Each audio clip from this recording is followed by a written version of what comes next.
Tout sur le Congo en anglais. De la presse, mesdames et messieurs, chers membres de l'Union sacrée pour l'alternance, aujourd'hui alternance Tshisekedi, chers militantes et militants de la démocratie chrétienne et de l'ensemble de l'opposition politique en RDC, il est pour nous un devoir patriotique de nous exprimer ce jour pour essayer de relever les incongruences du discours prononcé par le président sortant. Nous sommes très touchés par le propos tenu par le chef de l'État sortant, qui a adressé son bilan devant pratiquement les militants de son parti, et pourtant il prétend être indépendant. Et ce discours est un discours très éloigné du peuple. C'est un discours prononcé dans une ferme où il s'est enfermé, démontrant qu'il ne maîtrise plus les réalités du Congo, démontrant qu'il ne connaît plus ce que le peuple congolais pense et il n'est pas en communion avec ce peuple. Raison pour laquelle nous avons relevé beaucoup d'incongruences dans son discours, notamment les mensonges d'État. C'est très triste pour un chef d'État d'utiliser des arguments fallacieux pour essayer de prétendre avoir obtenu un bilan soi-disant positif. Une chose est sûre, en tout cas, M. Tshisekedi Wamulumba, qui est notre candidat commun et unique, n'aurait pas allé parler dans une ferme avec une bande acquise à sa cause ou des applaudisseurs automatiques. Il aurait dû le faire devant la population congolaise parce que nous faisons la politique pour le peuple congolais. Et ce peuple aujourd'hui, il est meurtri dans une misère indescriptible. Je vais faire un peu le bilan de la situation, contrairement à ce qu'a souligné parce qu'il a échoué dans le chantier, soi-disant, comme il l'avait lui-même déclaré l'année 2010, année du social, le peuple congolais se retrouve abandonné à son triste sort. Un bilan fallacieux dans un environnement enfermé, un bilan largement négatif. Pourquoi il est largement négatif? Chers amis de la presse, il n'est un secret pour personne que l'UPNID publie un rapport par rapport au développement humain dans notre pays. Et ce rapport est publié par les Nations Unies.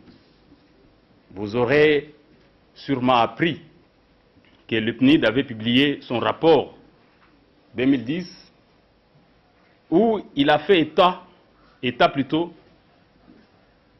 que la RDC, c'est le pays où il y a un seuil de pauvreté parmi les derniers pays au monde. Nous sommes classés 176e pays sur 180, avant la Somalie, avant l'Afghanistan. Alors, c'est le pays de l'insécurité alimentaire où le peuple congolais meurt de faim parce que la gouvernance est basée sur le clientélisme. M. Kabila s'est enfermé en fait dans un carcan, ignorant les réalités du Congo, ignorant que le peuple congolais aujourd'hui, le salaire qu'il prétend décrit dans son discours vous allez entendre les enseignants vont aller en grève. Vous allez entendre les magistrats ont commencé déjà à réagir parce que le chef de l'État a parlé des chiffres irréalistes et des mensonges d'État. Je crois qu'il y a un 6e chantier en fait, hein, si je ne me trompe pas. Je ne sais pas si vous connaissez ce chantier-là, le 6e chantier de la RDC. Parce qu'ils ont parlé des 5 chantiers. Mais aujourd'hui, nous sommes convaincus qu'il y a un 6e chantier. Et le 6e chantier de la RDC, c'est le chantier du mensonge d'État. Ça, c'est le 6e chantier. Les mensonges d'État. On croit que le peuple congolais, c'est vraiment un peuple à emballer en le faisant dormir debout par des chiffres qui ne sont pas réalistes. Dans sa publication du 14, donc d'hier, ce dernier rapport du Global Peace Index classe la RDC parmi les pays les plus dangereux au monde, où il y a l'insécurité, où il y a la corruption, où il y a la malgouvernance. Alors qu'on ne manipule pas les gens. Je crois que dans son discours, M. Kabila, président sortant, et pour lequel nous allons demander au peuple congolais de ne pas lui renouveler sa confiance, tout simplement parce qu'il a échoué, il ne donne aucune ligne d'espoir pour ce pays. Il prétend vouloir apporter ce pays au rang de pays émergents. Mais c'est ridicule quand on sait que nous sommes aujourd'hui avant-dernière dans le monde par rapport aux indices de gouvernance vis-à-vis du peuple congolais. Ce peuple qui est aujourd'hui dans une misère indescriptible, qui broie les noirs, les salaires irréalistes qu'on prétend avoir augmenté, mais nous avons des réactions automatiques. Les magistrats viennent de le déclarer, ils vont entrer en grève bientôt. Les enseignants sont en train de réclamer parce que les policiers n'en parlent pas. Ce que le chef de l'État a dit dans son environnement enfermé, au lieu de s'adresser à la nation congolaise comme étant le garant de cette nation, non, il choisit ses amis à lui pour qu'il a produit son discours en catimini, dans une ferme. Mais M. Tshisekedi ne l'aurait pas fait. Parce qu'il a les soucis du peuple congolais, ce monsieur. Il connaît la valeur du peuple. Alors de quoi parle M. Kabila? Je crois que l'heure a sonné où le peuple congolais doit se lever comme un seul homme pour barrer la route à ces mensonges d'État. Je crois que l'heure a sonné où la nation congolaise doit se lever comme une seule personne pour que les choses changent réellement. Et les choses vont changer parce que nous avons un homme de Dieu, un homme qui est béni par Dieu pour changer les choses dans ce pays. Nous citons M. Etienne Tshisekedi Mulumba, notre candidat, qui va résoudre les problèmes des Congolais et non pas utiliser les mensonges d'État pour essayer de se faufiler notre mandat. Comment expliquez-vous une famille politique en éclatement et il prétend que le bilan est négatif? Vous avez suivi M. Moïse Katumbi lui-même le déclarer. Mon bilan étant négatif, je ne peux même plus prétendre abriguer notre mandat. Quand vous avez entendu M. Moussa Nyamwisi quitter la barque en disant « Ah, chers frères de l'opposition, accueillez-moi, parce que là-bas ça ne marche pas ». Alors de quoi parle M. Kabila? De quel bilan parle-t-il? Est-ce qu'il vit dans un château enfermé? Je comprends. Je comprends. M. Kabila s'est enfermé, il ne connaît même plus les réalités du Congo. C'est comme ça que le gouvernement est confondu entre sa personne. On n'a plus de gouvernement en RDC. Un gouvernement basé sur des conseillers à la présidence de la République. Le gouvernement fantoche. Le vrai gouvernement. Et le gouvernement de la République n'existe même plus. Regardez même les remaniements, tout ce qu'ils font. C'est de la cacophonie. C'est du n'importe quoi. Et ça, il était de notre devoir de les dénoncer. De les dénoncer publiquement pour que finalement le peuple congolais puisse connaître la vérité. Parce que trop, c'est trop. Je crois qu'aujourd'hui, avec des élections qu'ils sont en train de vouloir truquer d'avance, nous en avons aujourd'hui la preuve. Savez-vous ce qui se passe aujourd'hui à la CENI? Vous voulez que je vous informe? Ou bien vous êtes mieux informés que moi, vous amis de la presse? Savez-vous ce qui se passe? Voulez-vous que je vous informe? Chers amis de la presse, la corruption a commencé à la CENI. La corruption a commencé à la CENI, où les candidats de la mouvance présidentielle s'enferment dans les bureaux pour essayer de barrer la route à tous ceux qui sont de l'opposition dans l'introduction des dossiers. Vous connaissez l'étendue de notre pays. Nous avons obtenu des jetons, mais on ferme des bureaux à l'intérieur parce que les listes de la mouvance sont entrées en catimini d'une manière clandestine, avec privilège. Ceux de l'opposition, non, nous avons arrêté les enregistrements alors qu'ils nous ont donné des jetons eux-mêmes. Mais comment voulez-vous que nous puissions avoir confiance dans de telles élections qui commencent déjà par la tricherie dès le départ, en amont de ces élections? Voilà que l'opposition politique avait raison. L'opposition politique dit que ces élections, c'est un carcan. C'est une magouille de M. Kabila et sa famille politique. Nous venons d'avoir la preuve et la certitude que les candidats tels qu'enregistrés, mais c'est déjà une sélection automatique. Si vous êtes de la mouvance présidentielle, vous avez tous les droits. Ceux de l'opposition, on nous fait courir, on nous fait marcher, on fait disparaître les choses, les photos disparaissent à tout moment, mais nous ne comprenons pas. Comment pouvons-nous faire confiance à un tel processus? Chers amis, nous risquons de conduire ce pays dans une catastrophe. Et une catastrophe électorale, ça voudrait dire atterrir dans une situation très dangereuse de violence qui pourrait compromettre l'avenir de ce pays. Et le peuple congolais qui a tant souffert n'a plus droit à ce genre de traitement. Je crois que l'heure a sonné où nous devons tirer les conséquences. Je crois que l'heure a sonné où la stratégie du pouvoir qui consiste à préparer déjà une élection gagnée d'avance est en train d'être démasquée au jour le jour. Nous maintenons nos préalables.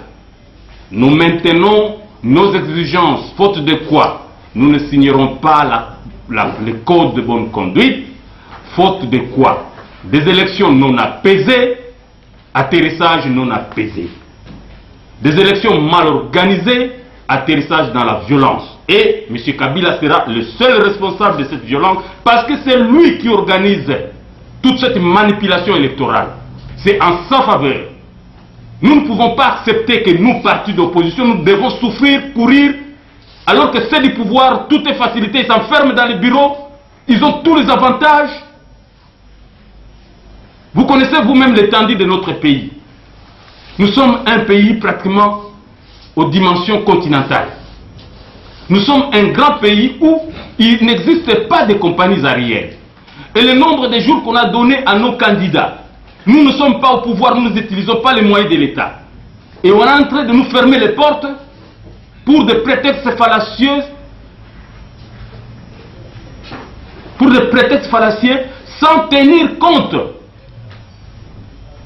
des éléments qu'ils ont bloqués, par exemple, toute la journée de dimanche. Nous avions obtenu des jetons depuis samedi. Et lundi, ils nous ferment la porte pour certaines circonscriptions à l'intérieur. Nos candidats ne sont pas enregistrés. Cela est inacceptable. Cela démontre à suffisance la manipulation électorale dès le départ, en amont, pour dire que c'est eux qui vont gagner ces élections. Mais je ne comprends pas l'acharnement, la détermination de croire que le peuple congolais est naïf et que ce peuple va encore se laisser faire comme en 2006 où il y a eu des tricheries. Cette fois-ci, l'opposition ne l'acceptera jamais. Je crois que notre leader national, M. Etienne Tshisekedi Wamulumba, qui est notre candidat commun, ne l'acceptera jamais. Il ne l'acceptera jamais parce qu'il est convaincu qu'il est en communion avec le peuple congolais et que ce peuple voudrait voir venir le changement dans notre pays. Et que ce peuple qui aspire à un bien-être a le droit de mériter de son pays. Et ce peuple qui a tant attendu dans sa misère la plus noire, où nous sommes descendus au niveau le plus bas de l'échelle mondiale de pays, ce peuple-là n'acceptera pas une tricherie électorale. Donc, si les élections ne sont pas organisées dans la transparence, les résultats seront opaques et basés dans la non-transparence aussi. Et que nous n'accepterons pas, si seulement si l'opposition politique ne gagne pas ces élections. Parce que vous venez de voir vous-même un président qui a perdu tout le sens de la réalité. Un président qui s'enferme dans son labyrinthe de ferme. Un président qui ignore le peuple congolais. Le bilan du social du Congolais n'existe même pas. Il parle de choses irréalisables. Alors de quoi parle-t-il? Même par rapport aux routes dont il a parlé, lui-même reconnaît qu'il n'a pas fait ce qu'il devrait faire. Il n'a même pas fait les 1 tiers. Mais comment peut-il solliciter encore un autre mandat? Il a fait 10 ans au pouvoir, il n'a qu'à s'arrêter. Parce que le peuple congolais ne va pas y soutenir, ça c'est sûr. Et il pense mériter du soutien de cette tricherie électorale bien orchestrée, bien organisée par sa machine de fraude. Et nous le savons très bien. Nous venons d'avoir déjà des premiers prêts. Les prémices, nous les palpons de doigts. Déjà les premiers prémices démontrent qu'ils ont l'intention de tricher. Parce que pour toutes les formations de la mouvance présidentielle, ils n'ont pas eu de difficultés pour introduire les candidats, même de leurs candidats à l'extrême intérieur du pays. Ils ont été pratiquement facilités à tous les niveaux.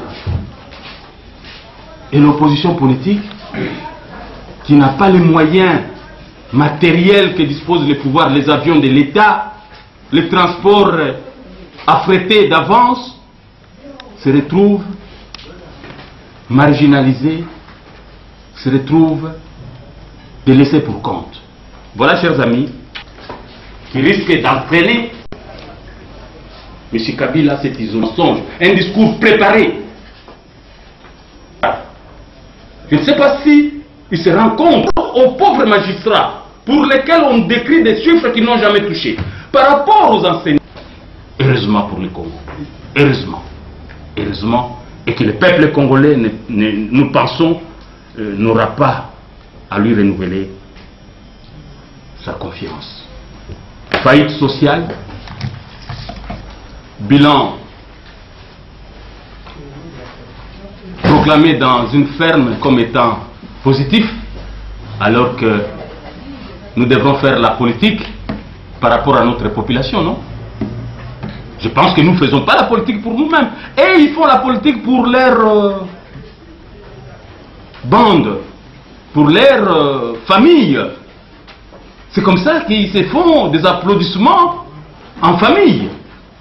Pourquoi n'est-il pas descendu pour chercher notre mandat au stade de martyr, parler à la nation congolaise comme l'a fait M. Tshisekedi en présentant l'essentiel de son programme? Pourquoi ne l'a-t-il pas fait? C'est parce qu'il ignore le peuple congolais. C'est parce qu'il sait que d'avance les élections sont trichées, il va gagner. Et non pas avec la participation de cette population-là. Il s'en fout de cette population. Sur ce, chers amis, je reste à votre disposition pour le peuple congolais, parce qu'il est qui pour continuer les sources dans Makambo ya Buzoba. Je reste à votre entière disposition, chers amis. Qui étaient dans la majorité, qui ont rejoint l'opposition, ils ont consommé tous les mandats pour dire que ça n'a pas marché, pour s'accorder. Si vraiment ils étaient en harmonie, vous connaissez ce qui m'est arrivé, hein? Vous voyez que peut-être c'est moi qui étais dans cette jupe-là, mais bon, comme ils sont arrivés au bout des... et qui peut aussi gagner sur de la tricherie. C'est la seule arme qu'ils ont. Aussi, vous êtes dur contre Kamel. C'est quand même pas humain. Ça veut dire qu'il a un agenda et votre capacité. Qui est M. Vital Kamerhe? C'est quand même pas humain. Et puis, quand on quitte une famille politique. La journée internationale pour la démocratie dans le monde, c'est une grande journée dans la mesure où, au Congo, nous ne sommes pas encore dans la vraie démocratie, mais nous avons des personnes, symboles, qui peuvent nous apporter la vraie démocratie. Nous citons le président Etienne Tshisekedi wa Mulumba, grand combattant de la liberté, qui a sacrifié toute sa vie pour l'instauration de la vraie démocratie dans notre pays. Malheureusement, beaucoup de dissidents du moboutisme sont allés s'aligner avec M. Kabila. Ils essayent jusqu'aujourd'hui de piéger cette démocratie.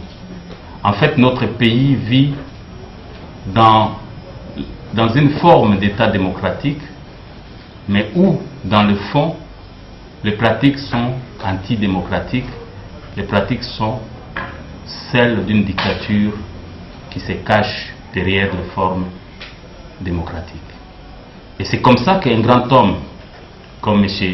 Etienne Tshisekedi aujourd'hui représente l'espoir pour notre pays, pour instaurer une vraie justice républicaine, pour mettre en place une armée républicaine, pour mettre en place une justice sociale qui tiendrait compte des droits des citoyens, qui tiendrait compte du fait que notre peuple a tant souffert et que cette population aspire à la vraie gouvernance. La vraie gouvernance n'est possible que dans un système démocratique véritable. Donc aujourd'hui, Journée internationale de la démocratie, c'est le couronnement du combat de M. Etienne Tshisekedi par rapport à sa vision, par rapport à son avenir, par rapport à sa projection, par rapport à sa victoire prochaine pour les élections que nous espérons seront libres, démocratiques et transparentes. C'est comme ça que nous avons toujours attiré l'attention que si seulement si ces élections ne sont pas libres, démocratiques et transparentes, l'aboutissement sera non apaisé.